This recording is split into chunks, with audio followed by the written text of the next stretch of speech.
Anboto enpresak hizkuntza naturalean oinarritutako soluzio teknologikoak garatzen ditu, kontsumitzaile eta ordenagailuen arteko harreman interaktiboa erraza eta adimenduna errazteko asmoz. Salmenta agente virtuala eta intelligent chat delakoa dira bere produktu nagusiak, merkataritza elektronikoa irauli dutenak.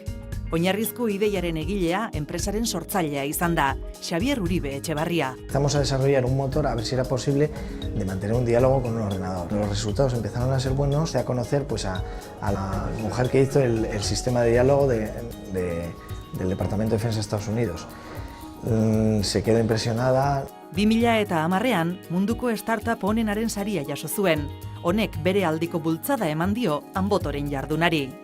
Realmente ha sido un punto de inflexión, nos han puesto en el mapa, han seguido llegando reconocimientos y lo más importante, pedidos, nuevos pedidos, muy agradecidos a Chris Shipley y su equipo, Guidewire Group, vamos, por habernos dado este reconocimiento. Titulu akademikoak pilatzeko joeraren aurrean, Anboton lan egiteko beste modu bat nabarmendu behar da, networking deritzona.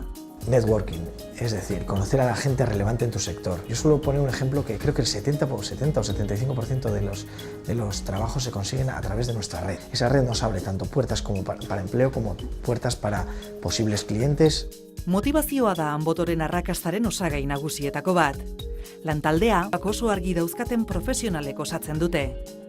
Básicamente la mayor motivación se consigue cuando prometes algo y lo cumples y con creces. Es un equipazo que trabajamos muchísimo y muy bien. Si queremos ser líderes mundiales, todo el mundo debe saber cuál es el objetivo y cuándo son las fechas que nos hemos marcado, los hitos que nos hemos marcado. El éxito y el fracaso no depende de las circunstancias, sino depende de nuestra actitud frente a ellas.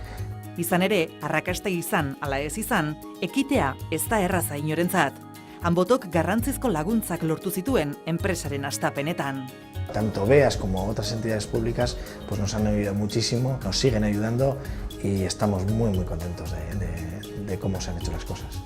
Enpresa bat abian jartzeak dakartzan zailtasun guztien ondorioz, ideia bikain asko bide bazterrean geratzen dira. Anboton gako batzuk eman dizkigute gure ideia gauzatu eta aurrera ateratzeko. Nacer globales, no ser una empresa local que va ganando tal terreno y eso, nacer globales. También pensar en grande. ¿Qué es lo que quiere ser? Pues nosotros líderes mundiales. Munduko lidergoa da Anbotoren xedea, eta horretarako ezinbesteko da nazioarteko proiekzioa. Hala ere Euskadin geratzea erabaki dute, eta sareko eragile nagusiak guregana ekartzea World Wide Web Consortiumen gailurra antolatuz.